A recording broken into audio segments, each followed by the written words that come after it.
Couple fancy football boys here on a Tuesday. It's game week. We have finally made it. Johnny Venerable Bulbrock, PHNX Cardinals podcast, your premier Arizona Cardinal podcast. Like and subscribe. Leave us a 5-star. The Arizona Cardinals head to Washington to take on the Commanders in just 6 days. Johnny Venerable Bulbrock here to break it all down with you. Bo, how we doing on this football Tuesday? I mean, it's game week, baby, right? We are just days away from the Arizona Cardinals opening up the 2023 campaign. We got a Thursday night football game between now and then. So that'll kind of keep us, hold us over before the Cardinals take the field against Washington. But also what's going to hold us over is all the drama inside the walls of the facility in Tempe. All that quarterback competition continues to go. And, of course, what's going on with Kyler Murray? What's the latest on him? Most recently, Johnny, we talked about it in our audio-only podcast that you can catch right now wherever you find pods. But, of course, Kyler Murray is Captain Kyler these days. He continues to be, and that was a big storyline yesterday. A lot of people giving us grief in the chat. I'm going to be real with everybody. I forgot Tank Tuesday was today because I was so fired up for the show and game week. Plus, special episode of PHNX Cardinals immediately following this one. My co-hosts, Bo Brock, Saul Bookman, Greg Dortch, the premiere of the All-Purpose podcast right after this show. So I don't think we were going to subject Bo Brock to tanking it on back-to-back shows with our boy, number 83, Greg Dortch. So Tank Tuesday will be back next week, but it's Game Tuesday. It's after a holiday. Let's all just enjoy the fact the Arizona Cardinals, they're 0-0 right now. They may not be 500 again this year. We don't know, right? We're taking our dubs. We can get them. I took a dub today watching that press conference with Drew Petzing, Bo Brock. Took a big dub? Yeah, I took a big dub. I took a big win with Drew Petzing, basically stating what I think is the obvious, but it's great for everybody to hear. Like, Kyler Murray's our franchise quarterback. We weren't live yesterday. Kyler Murray named one of 6 team captains for the Arizona Cardinals, Bo. And it's just doubling down and tripling down. K1, whenever he does come back and play this year, and Gannon reaffirmed it today on local radio, like, he's the guy. He's the guy for 2023. Anybody saying they can speculate or they can project what's going to happen in the offseason, we don't know what's going to happen. We don't know where they're going to pick, what it's going to look like. But for this year, Bo Brock, they certainly seem all in with their franchise quarterback. Yeah, absolutely. And you love to see it because the previous regime was not about that. They were trying to play this game out in as far as in the public forum, in the public arena. They were mudslinging through different sources and airing out the organization's dirty laundry. Yeah. To do what? To accomplish what? To get the price tag down on a franchise quarterback? You just got to pay market value on that. And they ended up doing that and still shot themselves in the foot. And I think, it's just refreshing to see that the new regime, from the top of the organization all the way down to the coaching staff, to the players, they have their franchise quarterbacks back. And that's what has to happen. I mean, the way that you're going to get Kyler Murray back on track is not isolating and putting him on an island and saying, you play better or else. No, it's right. You lift this guy up. You lift him up and you tell him how talented he is and you build around him and you try to break some of the bad habits that were there and get him back on the track where he was the first 3 years. Offensive Rookie of the Year, 2-time Pro Bowler, guy that had MVP caliber moments in his young career. So you love to see it because Jonathan Gannon, Monty Osforth, they know how to elevate guys. They know how to get guys on track, and they know how to tap into their potential. Well, I don't think the previous regime was set up for that. So it's really good to see. And you're right. I mean, we can watch the 5 touchdown passes from Caleb Williams over the weekend. You can watch Drake May in North Carolina beat South Carolina. You can watch the kid from Duke upset Clemson. You can look at all the talented quarterbacks in the 2024 class. But the fact remains, there's a guy that's under contract in Kyler Murray, and he's working his way back to play for this team this year. Bo can speak for himself on this, and he will, but I'm going to go on the record right now on this podcast, week 1, and it's like there will be times this year over college football weekend, the NFL week, where I am praising both Kyler Murray and Caleb Williams simultaneously. I am allowed to do that. You are allowed to do that, right? This show will do that. Like, we are naive to think that Caleb Williams is not a phenom draft pick first overall, and subsequently also think it would be great if things work out with Kyler Murray. We want that to happen. Use that top 10 pick on something else potentially, but that we're not going to trash one or the other. It's you guys can have your cake and eat it too when it comes to both, because again, the future has not been written, but I think the future has been written for K1 in this ownership group and this administrative group dating back to the offseason, because we had it sourced like, this is not BS. This isn't a public stunt. They didn't take Kyler Murray aside in the offseason and say, listen, we're going to sit you all year. We're going to jet set you out of here in 2024. That did not happen. It's the opposite. They've been supportive. Kyler Murray's been bought in. I mentioned this on our audio-only podcast, like the narrative surrounding K1 off the field, that has been debunked internally by Jonathan Gannon and company. Because like Gannon and Ossenford came into this with a clean slate. They wanted to work with Kyler Murray. They didn't have to commit to K1. They could have told Michael Bidwell, we're going to wait and see what happens. We want this young guy to be bought in. And guess what? He has bought in. And I think that lends himself incredibly well to this year and him playing well. He is going to have a say. We mention it seemingly every week now on whether or not the Cardinals draft Caleb Williams or Drake Maybust or whomever they opt to. He's going to have a chance. He's going to go out there and be able to empty the clip, for lack of a better term, football-wise, 10 to 12 games this fall and decide, no, I'm still the Kyler Murray of old, and I can elevate my teammates. I can be able to be that consonant pro out there that we have not had at the position since Kurt Warner and Carson Palmer. Like, let me carry the baton. And if he goes out there and he plays well, which I think he will, and he buys into this offense, then they're going to keep him. But if he goes out there and he doesn't play well, they're going to have decisions to make. It's all up to Kyler Murray at this point, because I think he's going to be cleared with enough time to be able to cement his flag into this season. Yeah. I mean, I think what's fun about this, and we talk about the Cardinals on a daily basis, really only like daily Arizona Cardinals podcast where we're in the facility and we're talking to the coaches, we're talking to the players, we're getting insights from all around. And then you look at, what's going on collegiately, what you're looking at from an NFL draft perspective, and you're looking at it from the perspective of this is the beginning of a rebuild. Mm-hmm. And you see that Kyler Murray still at 26 years old has all the potential in the world to be the guy, and they can still navigate around, close to a $50 million cap hit each and every season.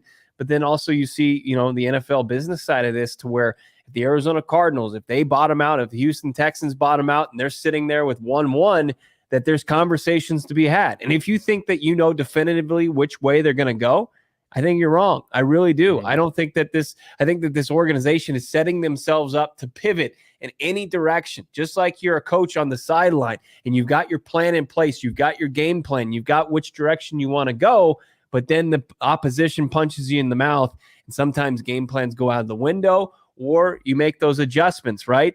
And I think that that's what the Arizona Cardinals are setting themselves up to do, which is the smart thing to do, especially in a cap league, in a league where the reality of this business is brutal, where you can have a guy on top of the world and be one of the top, 5 players in this league. And then the next thing you know, injury strikes, production falls off a cliff, and you have to go find yourself a new quarterback, new running back, wide receiver on the defensive side of the football. So, and we're covering every day. So, this is something that's going to remain fluid, and we're going to have fun with all of it. And, that's part of Tank Tuesday as well. It's like the fun parts of the tank, 11 plus draft picks that the Arizona Cardinals have, and the way that they rebuilt this roster and how they've kind of accumulated assets, draft capital, and salary cap space for the 2024 offseason. That's the fun part of the tank. It's fun because, one, we get to wear tank tops, Johnny's favorite hot pink one, and I've got my sleeveless ones that I macrameed myself. So nice. It's all part of it. I mean, this is what this season is. Now there's a lot of work that's going to be done, right? And it starts this week, right? Seeing what guys like Drew Petzing and Nick Rallis and Jonathan Gannon are made of, and what the guys on the roster are made of, and who are the building blocks going forward. So it's just all getting started. Kyler Murray is a big part of that equation. I love this comment from Gannon saying, like, the Cardinals and Kyler Murray, they're going to play themselves. They're going to keep us from the top pick. The Texans may not. Absolutely. And that's called keeping your options open. Nathan, I love this. Keep it coming. Taking account what I said about Drake May, the shit talking from someone who doesn't even watch. college football, let alone the ACC. That's not true. I just don't watch a ton of ACC football.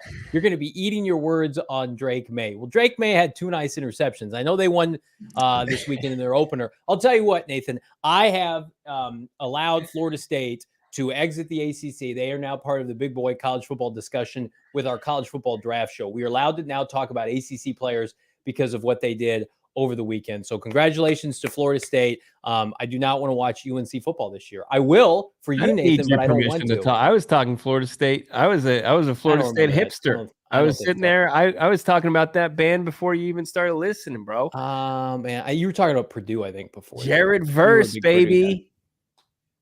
I think you were talking about Purdue and some of those schools. I think you were talking about Washington. I will State tell you, I will join you in the Clemson hate. My God, what the hell happened to that once proud program? Maybe we should take an off-ball linebacker from Clemson, put him all over the place. Jeremiah Trotter Jr. Steve Keim's going to be talking about him on all the radio shows that for what mistakenly put him on air throughout the season and talking draft. I literally, Nathan, he goes, just keep checking box scores on Drake May. I literally, Bo can attest to this. I screenshotted Drake May's box score and sent it to Bo because I was laughing at it. There's your 2 touchdowns. Listen, 24-32, 269 in the ACC with 2 picks. I don't love that. Listen, I could be talking in an SEC school. Played South Carolina. Do we count them? I think we're ready to substitute South Carolina and Florida State. Listen, I got talked. Go back and watch the draft tape last year. I had to talk myself into Tyree Wilson. Thank God that didn't come to fruition. If the Cardinals are sniffing around Drake May, Nathan, you can come and I'll eat all the crow on this podcast. But we're God, thank the Lord we're not there yet. Hector in the chat, $2 super chat. Football is back, baby. Let's fucking go. Let's fucking go, Hector. Yeah. Thank you so much for hopping in today and keeping us current with those super chats. Everybody just. I think that's what it was. I think F was for friggin'. Friggin'. You? Friggin'. No, I don't. Everybody taking shots at your boy. I love it. Jose saying, Johnny, how about Dennis Gardeck? Where's your apologies, man? I gave him an apology a couple weeks ago. I will double down. Dennis Gardeck won over this coaching staff, so he won over me. He is a captain. He's a starter defensively. We're going to talk about that, Bull Brock. Like, legitimately, Dennis Gardeck had a tremendous offseason. To think about, I think this pass rush group is going to be pretty strong when everybody's at full health. Dennis Gardeck was one of the easiest people, in my opinion, to look at. Overthecap.com, cut him, save $5 million bucks. Right. Steve Keim guy, and look at him. Like Nick Rallis, you talked to him today, lit up when talking about Dennis Gardeck. Like I did not envision that happening. So kudos to old Dennis. Like it's going to have, I think, a nice year. Good for him. Worked his ass off, and now he's going to be able to just see another season in Arizona. Good for you, Dennis. I was wrong. Yeah. I was curious about it, so I asked Nick Rallis today, who was fired up. He brought the juice to his press conference. He was like pantomiming stuff. He was jumping around the podium. He's fired up for week 1. And I said, was Dennis Gardeck? I asked him, like, was he under the radar? Was he a guy that he came in here, you knew he was on the roster, and then he kind of made his way into your mind and like obviously developed into this team captain, this first team edge rusher on your defense? He's like, no, I knew about Dennis Gardeck before I got in the building. Like I knew about his versatility. He's somebody that we were tipped off on just about, before they became Arizona Cardinals coaches back in the Philly days. So that to me was pretty fascinating that Gardeck he already kind of came in with his eyes open on number 45. And, obviously doesn't listen to this show or believe in the jack shit that we were saying, which is good. That's fine. You supported Dennis. I did not understand why he was on the roster. Similar to Colt McCoy, that one aged a little bit better, but you supported Dennis more than when you looked at though the churning of this roster, and you look at the cap number, and you look at who has allegiances to where, and who was a former Cardinals player, and who was a part of the new wave. It just seemed like it was simple connecting the dots. And if people are looking for accountability and us saying we're wrong, Johnny was wrong on this one. And no, I was the one time this offseason. I didn't say anything. I didn't say the most positive things either, because what do we view Dennis Gardeck as kind of a roadblock to, right? A roadblock to B.J. Ujulari, Zaven Collins, Majay Sanders, and Cameron Thomas being like heavy rotations of that pass rush. But like I get the love affair with a guy like Dennis Gardeck. The guy was working at McDonald's, made his way from nothing to something at the NFL level. That's what it's all about. Easy to root for. And absolutely, it's going to be fun to see if he can kind of turn back the clock and be that guy that was productive, 7.5 sacks and under 100 pass rush attempts like he was a couple of years ago. I think he's as healthy as he's ever been. And Nick Rallis he's just an absolute scheme fit for Nick Rallis and Jonathan Gannon. Well, and I have been jaded by the prior regime and the coaching staff when it comes to some of these players where it's like, you know what, if you were a made man under Vance Joseph and Cliff Kingsbury, like what makes you think that it's going to be the same now under this new regime? And credit to Dennis. Like, yeah, he wasn't just an afterthought to this show. Like he was an afterthought to most people, specifically starting defensively. Like, I don't think it's the craziest thing in the world to say, well, no, they like him. He's a gel guy. He's a glue guy. He can play special teams. They're going to keep him.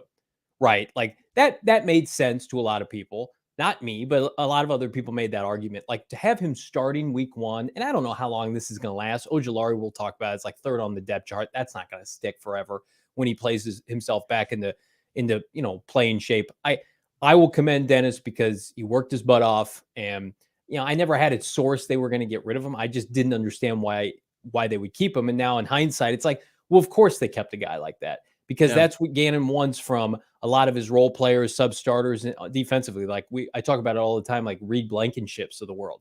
Like Dennis Gardeck fits that mantra, right?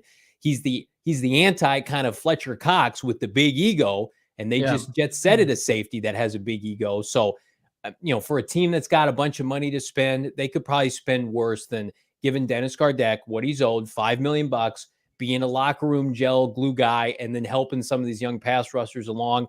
I have no issue with it. Now he's got to perform. He had the sack in the first preseason game. Like, let's see him do some things on Sunday. Cause I do have high expectations for this group now. Like, can you pressure Sam Howell? If it looks like what at times it did last year for Vance Joseph, these first couple of weeks, we're going to be critical of him. But for now, I defer to Gannon and Rallis 100%. Well, the injuries to, Majay Sanders, who's on the IR, and then we'll see if BJ Ujulari can play snap, large snap count, the rest of the way, or just right out of the gates.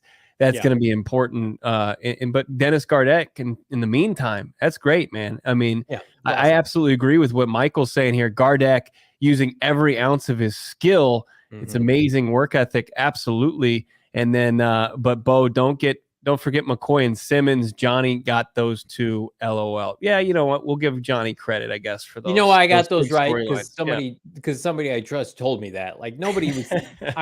Fair or not, I wasn't asking about Dennis Gardeck. I should have, but he rocked it this offseason. Yeah. Good for Dennis and good for Gannon and Rallis for keeping him around. Quick programming note, Johnny. The all-purpose with Greg Dortch, the debut is being pushed to tomorrow. We're going to get him in here. Saul Bookman and myself, we're going to sit down with, of course, PHNX and Cardinals playmaker Greg Dortch tomorrow. So the debut, he just gets pushed one day. So we'll continue on here with PHNX Cardinals. We got the depth chart, some takeaways as far as that goes. But Dennis Gardeck is one of the starting edge rushers. We'll get into the rest of the depth chart as well. But everybody's crushing the chat today. Keep bringing the heat. I love heat. This show's all about the heat. Zio Didi, I hope I'm pronouncing your first name right. $4.99 super chat. Thank you so much for this comment. Thanks PHNX for a tremendous job this offseason. Listen, it was a lot of fun because of all of you. I mean, you think back, I don't want to do a big reflection piece here, Bull Brock, but I might. Back to January when we couldn't sleep because Cliff Kingsbury had a press conference scheduled when everybody assumed he was going to be fired, right? And you talked to everybody off that ledge, that final post-game show, like, you know what, Steve Wilkes, he had a press conference too. Can we just take a breath? And then ever since then, this fan base has not looked back, navigating the waters of Sean Payton Gate and the situation with Austin Ford being hired, all through the draft process and what Austin Ford was able to do, the D-Hop trade saga, Isaiah Simmons and Colt McCoy no longer being on the team. Right. It was a monumental offseason, I think, for the better long term. We'll see how this team looks this fall, but it's only because of all of you. You guys crushed it this offseason. We can't wait to go on this journey with you during the 2023 NFL season. I mean, more things that you were right about. I mean, as far as we got the screen cap from Hard Knocks where Michael Bidwell is in the locker room and he's looking at, his head coach with hanging his head post another just bad loss. Yeah. That there was no coming back from that. And then like the idea there were like major NFL insider reporters that were saying Vance Joseph was poised to be the next head coach of this. And we weathered that storm all along the way. We'll continue to do that with the misinformation. But yeah, we got a Gardeck thing wrong. Our it wasn't a source. You thing. didn't. I didn't love him. Yeah. Look at Roscoe betting on the Cards this weekend. Love it. Love it. Do it now. Roscoe got that sweet, sweet number. I bet money line plus 240. That's not my DraftKings pick of the week. It's something even tastier. And in the meantime, do it. Gamble, dabble with our friends at DraftKings. Oh man, that sweet, sweet promo code PHNX. It's back, baby. Can you believe it? 7 months without an NFL game. It's crazy, right? Well, good thing that's over. NFL is here, and DraftKings Sportsbook, the official sports betting partner of the NFL, is giving you an offer you can't afford to miss this week. New customers can get $200 in bonus bets back instantly when you bet just a 5-spot. That's $200 for a mere 5-spot. Again, hooking everybody up with game day greatness. All customers can take advantage of 2 new offers every single game day. It's like Christmas morning in September. Check out the app. It's a call to action. Download it. Use that bonus code PHNX to sign up. New customers, again, can take advantage. $200 in bonus bets for a mere $5. That's promo code PHNX only on the DraftKings Sportsbook. The crown is yours. Gambling problem? Call 1-800-GAMBLER or visit 1-800-GAMBLER.net. In New York, it's 1-877-HOPE-NY or text HOPE-NY 467-369. Again, help is available, 888-789-777. Bonus bets expire 7 days after they issue. Eligibility and restrictions apply. See those show notes for details. My DraftKings pick of the week. It's not the Cardinals money line, although I like that. I really do. Joshua Dobbs, anytime touchdown, plus 1,800. Inject it into my gambling veins. Plus 1,800. I love it. $100 on that is $1,800 payout with our friends at DraftKings. Again, did you see the Magic Man, David Blau, in the red zone during the preseason? Boop, run it in, touchdown. Right now, do it. Joshua Dobbs, anytime touchdown. Make yourself money with DraftKings. Oh, and it's going to be, as far as the fads, the Philly under center QB sneak, you think that's not coming with JG from Philadelphia? That's absolutely going to happen, especially within the strike. I love it, Tyler.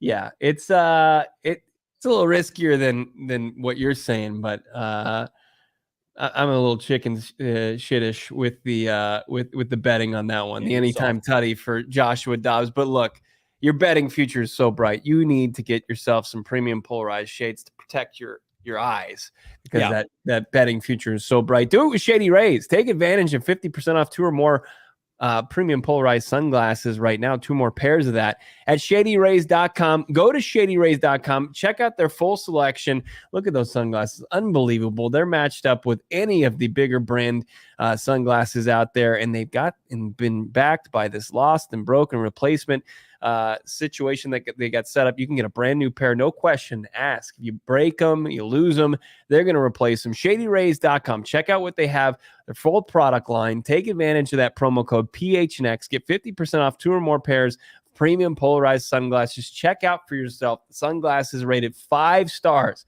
by over 250,000 people.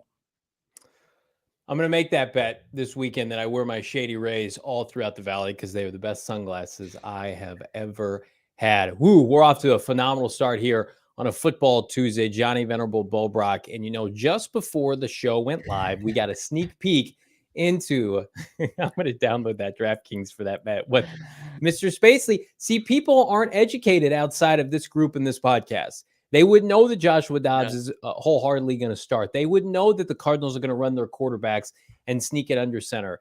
The Cards going to be the richest fans. But I just there's money to be had on this team. Yeah. Whether or not it's with the money line every week, I'm not sure. But we're here to educate, not only on the Cardinals, but on how to bet on the Arizona Cardinals. Look, they're not favored, of course, on the DraftKings Sportsbook app in What? any of their games. Any of their games. So you can make some money on some of those where I think they are going to cover at least, and then maybe have some sweet, sweet money line victories. It's going to be unreal. But now we know kind of which way this coaching staff is leaning as far as some of these players. Of course, we got the 53, we've got the 16-man practice squad, and we've got a first depth chart now of the Cardinals 2023 season. Let's take a look at it, Johnny. We got that fun little or at the quarterback position, but outside of that, pretty cut and dry. Hollywood Brown is wide receiver 1. He's going to be probably your primary, what we'll call him X. We got DJ Humphries right there at left tackle. Elijah Wilkinson outright won the left guard spot early in camp. Yelda Frodeholt has held on for dear life, but now is thriving at the center position. Will Hernandez at the right guard spot. He's the usual name there. And of course, 6th overall pick, Paris Johnson Jr. at right tackle. I saw an interesting stat about this offensive line, Johnny. It was from the In the Trenches or Trench Warfare breakdown. They got their 2023 offensive line almanac, and the Arizona Cardinals have the second most, I just guess you would call it, experience in the NFC West. But then they are the second most youthful offensive line in the NFC West. So youth and experience, you like both of those, and they're the second heaviest offensive line in the division as well. Like it. Zach Ertz, depending on if he comes back or not, he's tight end 1. Rondell Moore is your starting slot receiver. And then, oh, look at this. Rookie wide receiver Michael Wilson is starting opposite Hollywood Brown at outside receiver. And then there's that pesky quarterback competition, Joshua Dobbs or Clayton Tune, and then RB1, James Conner on the offensive side. Well, look who's starting an outside receiver who should have been starting for weeks now. Oh, wait, he has been. Pour one out for Zach Pascal. I like Zach Pascal. Good dude, special teamer. Get out of the way. He's going to be in there on running down. He's going to be in there as a primary blocking receiver for sure. Michael Wilson does not leave the field, folks. I like Michael Wilson, and I'll put my stamp on this right now. I love Hollywood Brown. Michael Wilson's going to be this team's primary pass catching target by the end of the year. I'll stake my reputation on that. They have a favoritism toward bigger receivers. We know that. This is a guy they've drafted. They're going to develop. Like this kid's going to put up really nice numbers for a rookie 3rd round wide receiver. I think in the neighborhood of like 700-800 yards, 6-7 touchdowns.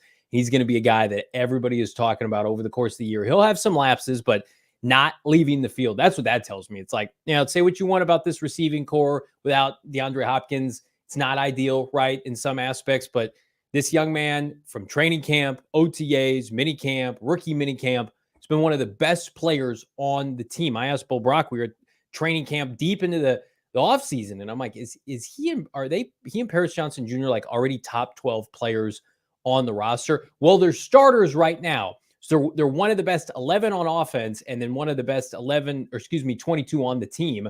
So it's like, I think Michael Wilson is a top 15 player for the Cardinals right now today. And I think the man I just mentioned, Paris Johnson Jr., is a top 10 player for the Cardinals right now. I think he's going to solidify himself as the blue chipper that we all expect him to be. The rookies really highlight this first depth chart. I went back to last year's inactives for game 1 against Kansas City. My eyes were burning, right? Yeah, why'd you do that? Well, because I like to torture myself. No Trey McBride. Remember, he was inactive that day. We're walking into the facility. No Trey McBride? What's going on? Oh, I'm sorry. No Najee Sanders? And everybody remembers how that game looked. Stark contrast to this year. And what I will say, everybody was asking, is this going to be a good draft class? I don't know if these guys are going to be great long-term, but this is something that I was always told about draft classes in today's NFL. You shoot for everybody being great, right? That's not realistic. Can you get 1 Pro Bowler, 2 starters additionally, and 2 additional guys who can be depth players? Well, look at that first depth chart. What does that tell you? The 6th overall pick has not blinked since he got here. Then you've got, I don't know, a wide receiver starting that was a late 3rd rounder, and another young man, Bo Brock, starting defensively. I would say that's a pretty good track record for this draft already. I know the Cardinals, people think aren't going to be very good, but I love where this group is trending from April to now. Yeah, absolutely. I completely agree. I mean, as far as seeing first-year players and the opportunities that they're going to receive, but also that they've earned. Like Paris Johnson Jr. has not given anybody any reason to second guess him holding down that right tackle spot.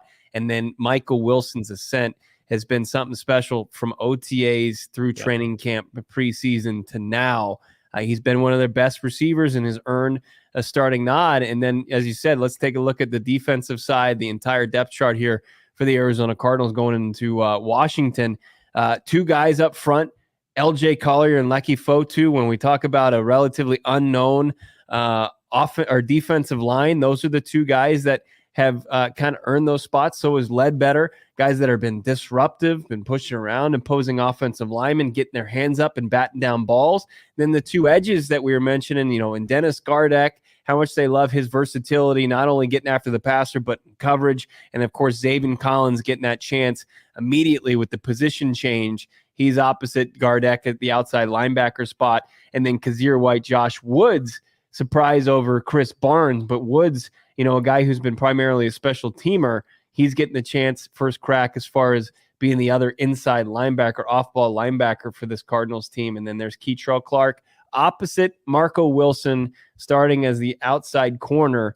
Talked to Nick Rallis today about Keitrell Clark, and it's just that competitiveness that he brings each and every play in practice and in the game. And then, of course, just his motor is nonstop. And we've heard that from guys on the offensive side of the football. Michael Wilson, very complimentary.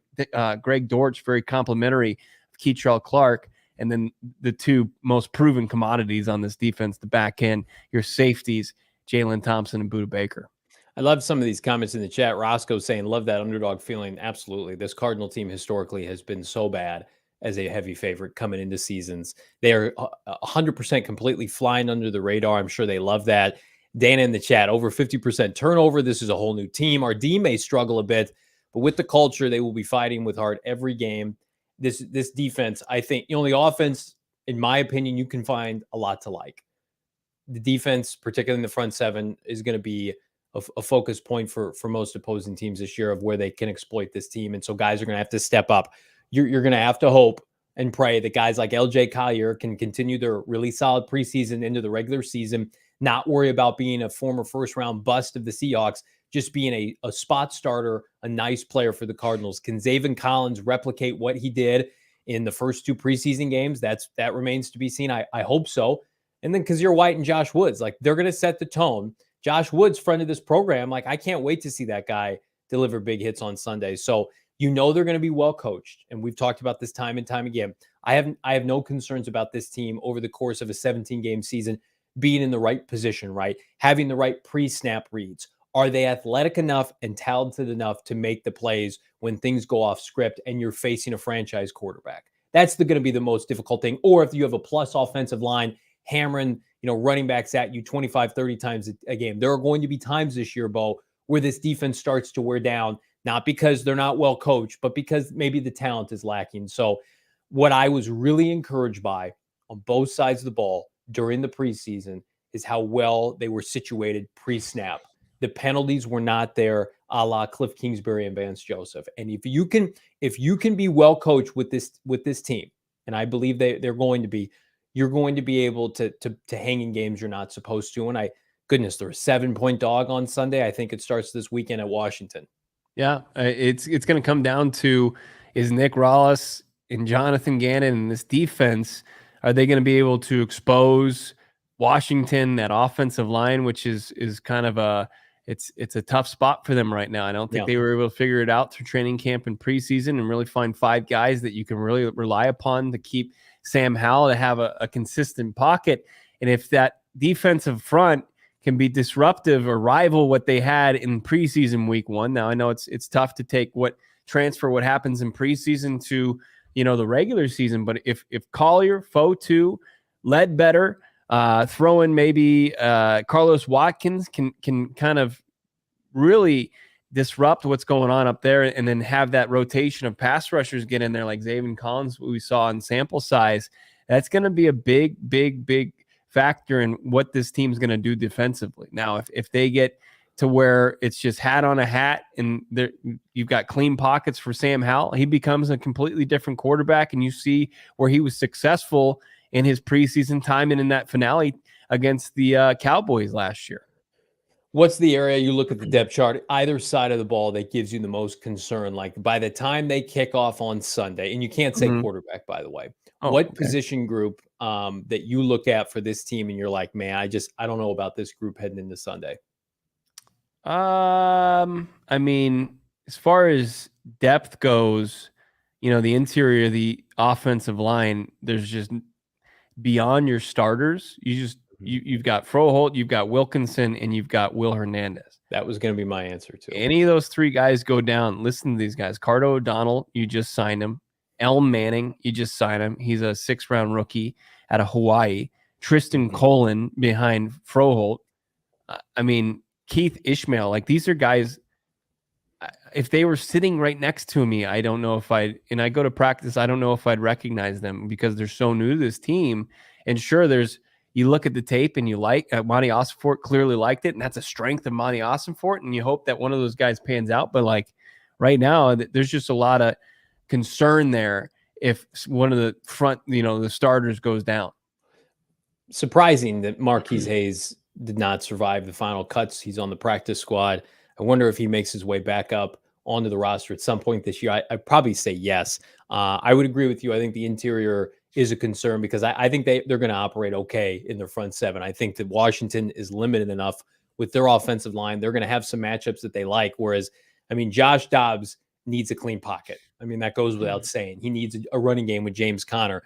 Will Hernandez yelled to Froholt, he'll go down. I mean, that could get ugly fast. We saw it last year with Kyler Murray when that offensive line began to deteriorate. So it's worth watching. It's also worth watching. We're going to talk about the quarterback situation ahead of Sunday and give you our thoughts as it relates to what exactly is going on with this and or BS as it relates to Josh Dobbs and Clayton Tune. We're gonna cut to the skinny for you. But in the meantime, I'm here to tell you about our friends at Splash Sports. It's football season, which means PHNX has a weekly Pick X and NFL Survivor contest for everybody that participates for real money. Take your winnings off of our many sports books and go and dabble with Splash Sports.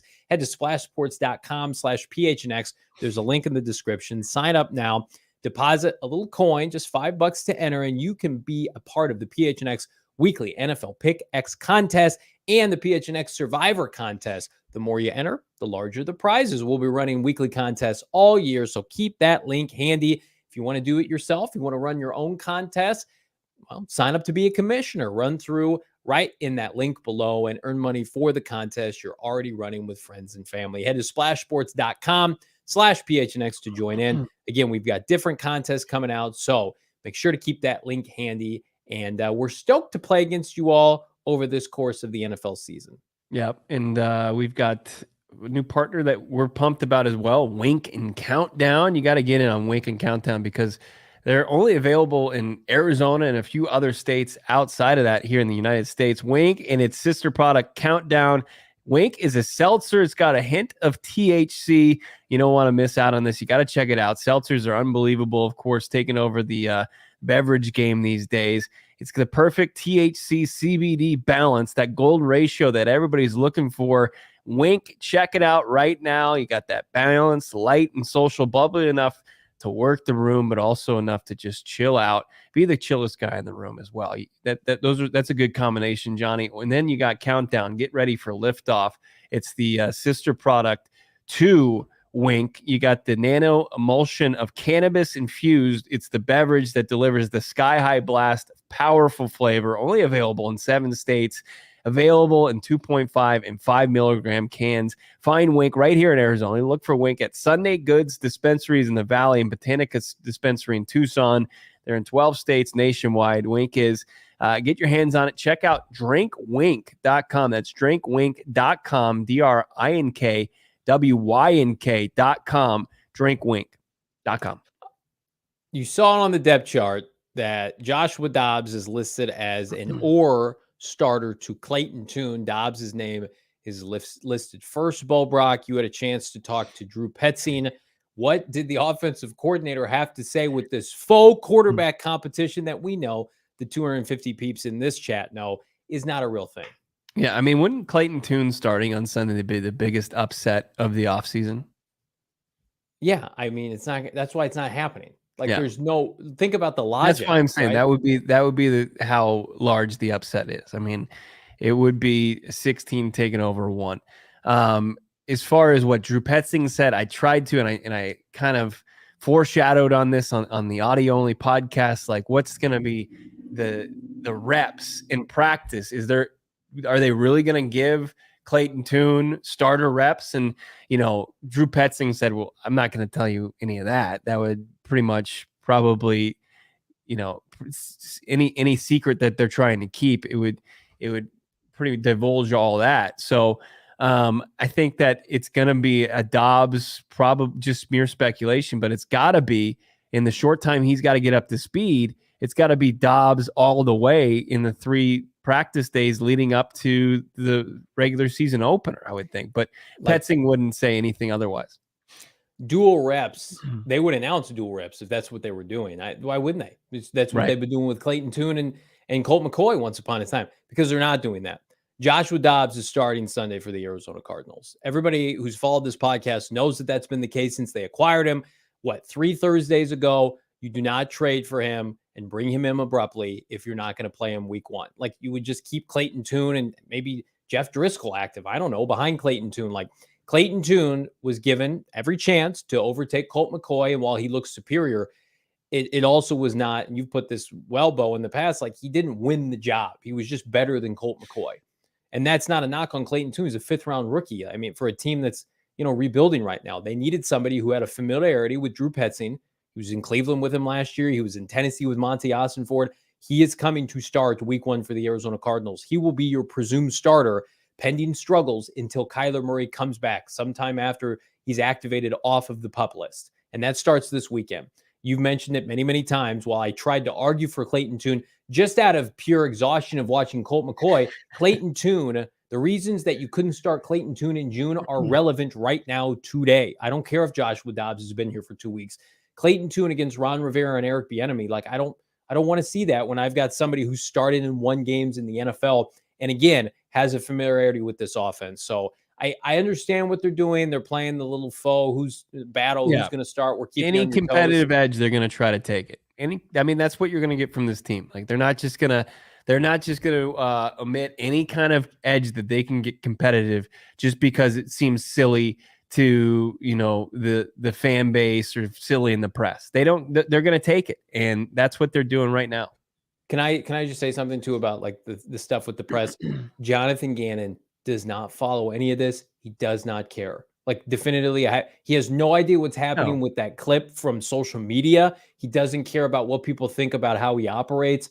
All he cares about is winning games and this franchise, the betterment of this franchise. So it's cool to be a hipster on Twitter. I think of myself in that realm. I make fun of people. We laugh at people all the time. Like, Gannon does not give 2 shits about that. And that's what, like, the great, you think Kyle Shanahan's on Twitter? You think Sean McVay? You think Pete Carroll's on Twitter? No, none of this matters. Yeah, no, I mean, it's the madman, meme where the guy says to John Hamm, you're sad or whatever. He says, I don't think about you at all. That's Jonathan Gannon. Yeah. You got a fire in your gut. That's right. Right. I mean, he's going to do what he thinks is the best way to motivate his guys. Also, let them know what's going on, and that was what that was. I mean, he's going to go talk and have the enthusiasm of just landing his dream job and talking to his players for the first time, and Rondell Moore and pew pew pew and shots, explosives. He's going to do that because he thinks that's how he's going to connect. He's authentic. That's who he is. Yeah, it's not a facade. He's authentic, enthusiastic. That because people think that's lame, but at the same time, that's what drives a lot of successful people and leaders. Like, sometimes people have to have an over the top way to connect to their audience and inspire guys. So I don't, it's great that he doesn't give a shit about it. I saw somebody in the chat. Let me pull it up here. Brent saying, I bet Cliff was checking out his social media mentions. Listen. Like, it was actually opposite of that. I remember Cliff Kingsbury saying that he had like several step process. Like even the positive stuff, it was tough to get to Cliff because he would have people vet things before they got to him. Too busy working late, never seen the sun at his place in Paradise Valley. Yeah, I'm excited for Jonathan Gannon and Nick Rallis and Drew Petzing because the expectations are so low. Like I can't, of my adult life, there have never been lower expectations for this franchise going into the season. I can't, if they have been, I can't remember. To be an underdog in every game, including every game you have at home in a division with the LA Rams, like they're playing with house money every single week, and it starts this Sunday. You think like everybody in Washington saying, you better win, Ron, you better take care of business. Hey, Eric Bieniemy, you ever want to be an NFL head coach? You better put up 30 plus points. The Cardinals are terrible. They're tanking. The longer the Cardinals hang in games and it starts Sunday, the more people are going to sweat. The insecure coaches and players around the NFL are going to pee down their leg, and they're not going to succeed. And like the ultimate spoiler, I know you want to be the hunter, or excuse me, the hunted, not the hunter. That's not the Cardinals this season. Yeah. The Cardinals are going into every single game expected to get their ass kicked.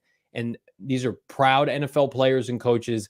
The margin for error in the NFL is razor thin, as is the talent gap most weeks. Like they're going to be fine. People running with agendas. That's because, you know, this franchise has been in the news for all the wrong reasons before Austin Ford and Gannon showed up. So it just comes with the territory. Jacob Galloway, how'd you get to work, Bo? Take the car? Take a bus?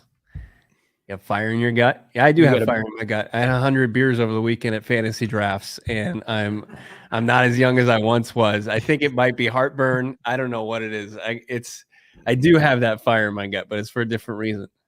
Yeah. You took your truck to work. The truck that I have trouble getting into because it's so much far off the ground.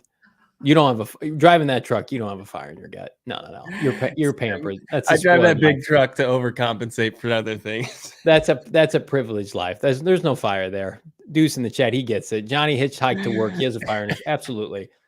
You know, you guys know what I drive. My car. It's like 2014. Whatever. It's got over 100,000 miles on it. That's.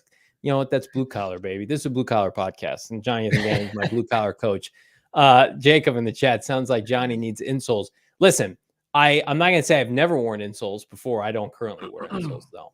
Listen, that's why I love doing this podcast because you know can't really get a height differential, and then Bo and I are in studios on Sunday with our guy BG, and it's a tough look.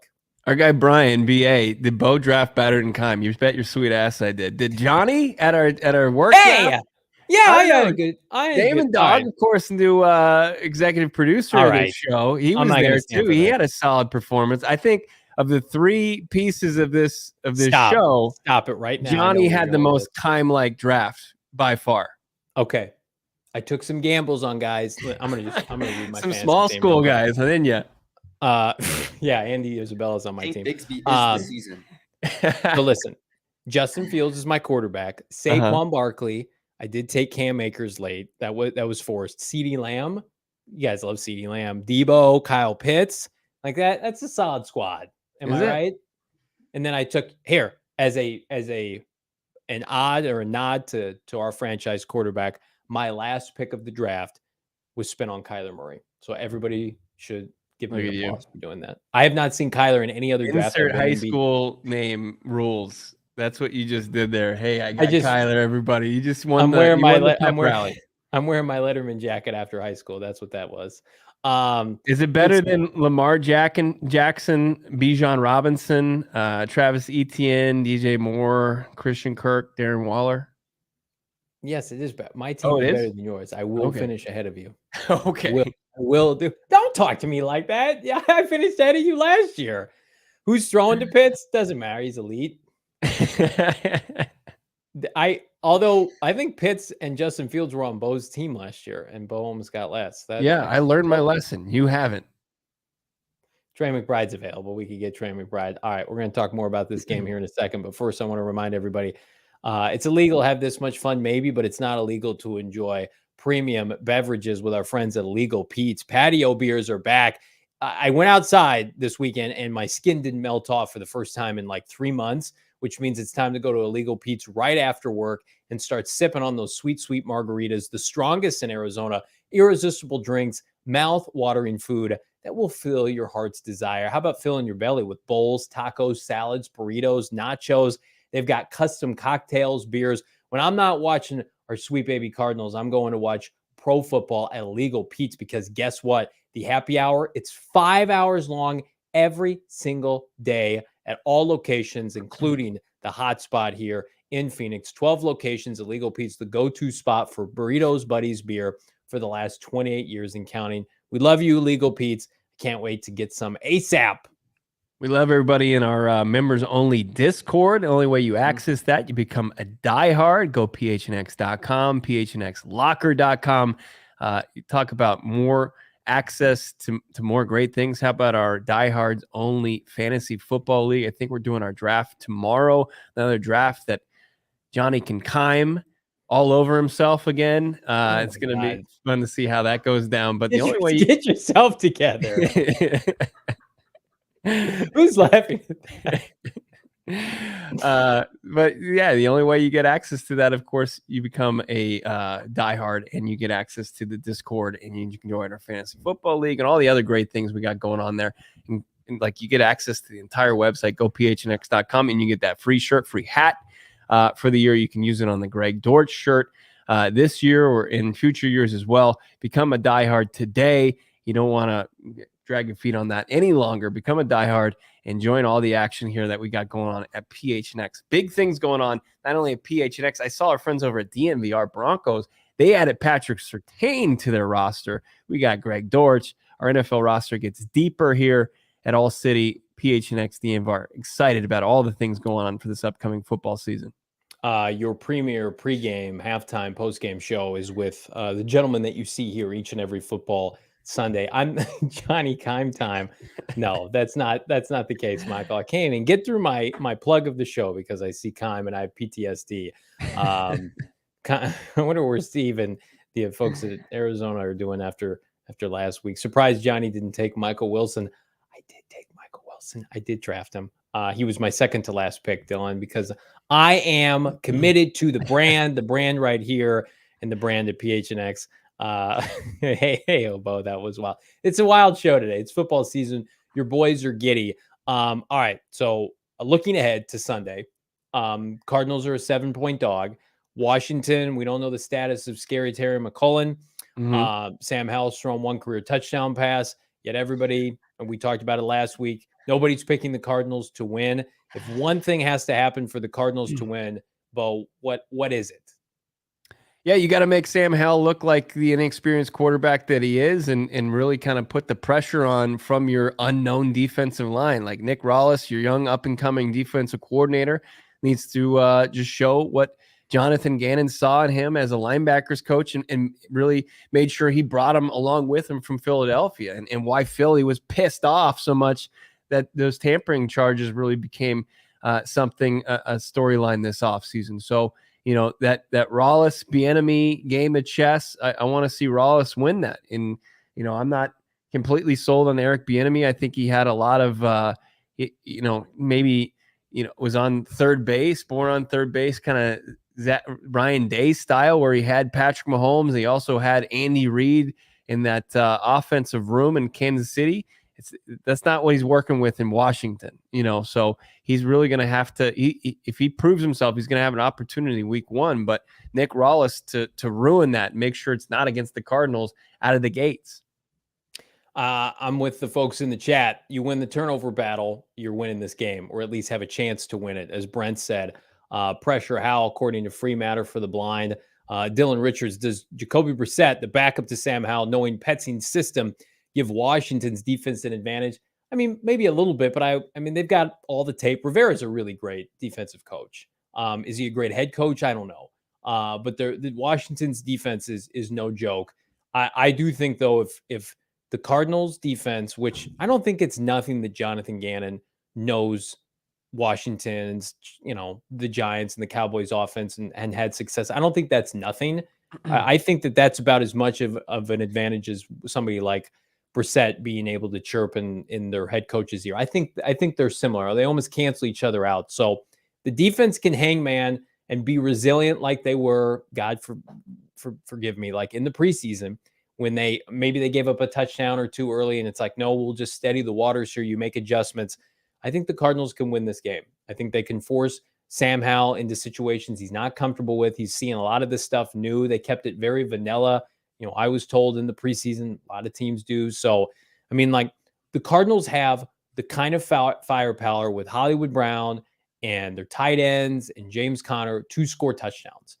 But they have to find a way, in my opinion, to limit the amount of, 10, 12 play drives and flip field position where maybe they start with the ball on their own like 40-yard line or 45 or 50-yard line and boost Joshua Dobbs' confidence. I think if you're asking Joshua Dobbs to start on his own 10 or 15 and you want to get points, that's asking too much at this point. Maybe in a month from now you can do that, but not right now.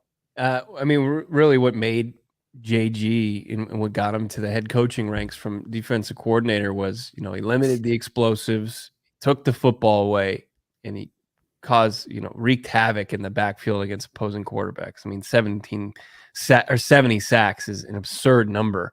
And, I know that you're not dealing with the same caliber of talent, but if you can kind of tap into that at all, if they can take the ball away early from Sam Howell, I mean, they can really, really change and flip the script on what people and how they perceive this team right out of the gates.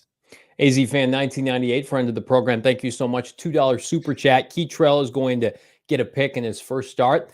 That would be against Johan Dotson. That would be a hell of a pick. You assume Marco Wilson's going to be against Terry McLaurin if Terry does play, and they've got Curtis Samuel obviously in the slot, which you would assume that's going to be Antonio Hamilton. If Keytrell Clark has a good game against Johan Dotson, what a boost for his confidence that will be, because Dotson looks good entering year 2 out of Penn State. Yeah, he's kind of the trendy guy right now, right? I mean, there's the questions around Terry's health. He's no doubt about it. They're wide receiver 1, but if they're at full strength and it's Scary Terry and it's Jahan Dotson, who's the trendy guy who everybody's picking up in fantasy football, and you see the route running ability, obviously he reminds me of a younger DeAndre Hopkins kind of, and just his where he is already in running routes as far as how he secures the football. Maybe not as big as D-Hop was. Maybe gives a few inches there, but he's not like the best athlete either. Like he doesn't run a 4.4. But yeah, I mean, if he's wide receiver 1, that changes his game as well. But then you got those running backs too. And I don't know which direction they're going to go. If they're going to go more Brian Robinson or if they're going to go Antonio Gibson. If the preseason is any indication, they like Gibson, who kind of fell out of favor with the previous coaching or play caller. So those are two guys I think you got to keep tabs on as well. And with the defensive line, like when we were talking about this going in the training camp, an unknown and one of the weaker units in the league. And I think guys like Fotu and Watkins and, of course, Ledbetter and Collier, if they can step up and keep them from getting gashed and turning into like second and short, third and short, or, not putting them in third and long situations, I think that makes their job a lot easier. I just can't get off my soapbox enough about the fact that the Cardinals hang around in this game. They're going to win this game. If this is a 1-possession game in the third or fourth quarter and you have allowed belief to seep in for the Cardinals, like we can play with these guys. We're NFL players. Like Zach Ertz, I've won a Super Bowl. Like James Conner, I scored 20 touchdowns in this league. Like we can do this. It's making believers out of the rest of this roster and allowing, doubt to seep in for Rivera and company. I think this game specifically sets up so well for the Cardinals to upset the Commanders. Now, like week 2, 3 and beyond, teams start to figure you out a little bit more. You're trying to play on the fly with some of these rookies. Week 1 is the week I think we see the most upsets. Look at the Chicago Bears last year, albeit at home in a rainstorm, beat maybe the most talented team in the San Francisco 49ers and Trey Lance at home. Yeah. In a game where they had a lot of the same question marks. How are you going to cover Depot and, Brandon Ayuk and, can Justin Fields get it done? Well, they ran the football effectively. And I would argue the Cardinals are more talented than whatever the Bears trotted out last year. So if there is a week to be able to nab an upset, it's always going to be week 1. Look at some of these spreads this week, Bo. We talked about it on our audio only podcast. Baltimore's a 10-point favorite against the Houston Texans, which we love to see, but that's a huge spread. You know, the LA Rams are, I think, a touchdown underdog against Seattle and Geno Smith. Like, can he do it 2 years in a row? There are some big spreads this weekend, so it's not specific to just the Cardinals. A couple of these teams are going to win outright. That's just how the NFL goes. Yeah. And is everybody pick up on the Rams without Cooper Kupp and how truly bad that roster is? I mean, obviously the wise guys in Vegas are seeing that, trying to get any kind of action on that game. But they've got Matthew Stafford and Van Jefferson's his wide receiver 1. 2-2. Little 2-2 action. What is that supposed? Is that good? 2-2 Atwell. Yeah, I understand who he is. Are you just saying his name, or you think he's actually a good player? He's been a training camp darling. Oh, okay. Who knows if this is going to translate? Your boy Peter Schrager said he's a breakout player for the Rams. Okay. So, you guys aren't all in on Puka Nacua? I don't know what that is, David. Couldn't tell you what that means or that is. Mr. Spacey, sign me up for this. I got Wilson Moss and somebody in the red zone Sunday. We previewed it. So the Browns under Drew Petzing last January went in and put a butt whipping on Rivera and company. Now it was Carson Wentz 24-10. Amari Cooper had a couple touchdowns. Like, Petzing knows what you can do against Rivera's defense. And again, different rosters at the time. I get that, different teams, but that's not nothing. Like they did not have their number, that being Washington. Like, Washington, to me, you let them get out in the lead and they can run the ball effectively, work off a play action. Like, let's see Sam Howell play from behind. Like, God forbid the Cardinals score early. Like, let's see Sam Howell. That's big. Yeah. Let's see Sam Howell be forced to throw on like 3rd and 7, 3rd and 8 instead of like 3rd and 3, dinking and dunking. Anybody can do that. I think Josh Dobbs is going to do that pretty well on Sunday, but it's about it. It's about getting after the quarterback, protecting yours at the end of the day. Man, I can't wait. We're going to be at the BetMGM Sportsbook out there in Glendale. So you can get in on any of the action from the earlier games. We'll be hanging out. We'll be doing our pregame show with our guy BG, Britton Golden. And you can get in on the later games, including the Cardinals game. Well, I guess Cardinals are 10 a.m. kickoff. I didn't even think about that. Early day. Get your pumpkin spice cold brews in early. Get a little caffeinated, and then immediately go from that, watching the game, to your Four Peaks pumpkin porter. Folks, it's pumpkin season. It's Cardinal season. We're fired up to celebrate with all of you.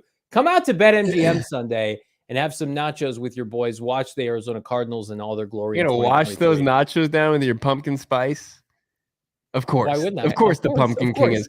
You were kind enough to host our fantasy football draft on Friday. And what did I see? You're ripping my team, you asshole. Right there. What did I see? A little welcome mat with a pumpkin on it, and also some other pumpkin decorations. Nothing. I should have never overlooked that with the Pumpkin King, Johnny Venerable. The Pumpkin King, the Wing King on Sunday with our friends at BetMGM. Those would be two things I will partake in, are nachos and some wings at BetMGM, because they are unbelievable. Come out to BetMGM. Listen, my favorite thing on this earth, outside of spending time with my kids and my family, is watching football, gambling on football, and my sweet, precious Arizona Cardinals kicking off a season. It is fall. It is football time. Bo Brock, Johnny Venerable, Britton Golden, Damon Dog. We're ready to rock it with all of you. In the meantime, like and subscribe to this podcast. Check out our audio-only podcast we dropped this morning, as well as the many talented workings of our PHNX faithful here to dominate the coverage of your favorite team, the Arizona Cardinals. For Bo Brock, I'm Johnny Venerable. We'll see you tomorrow. Peace.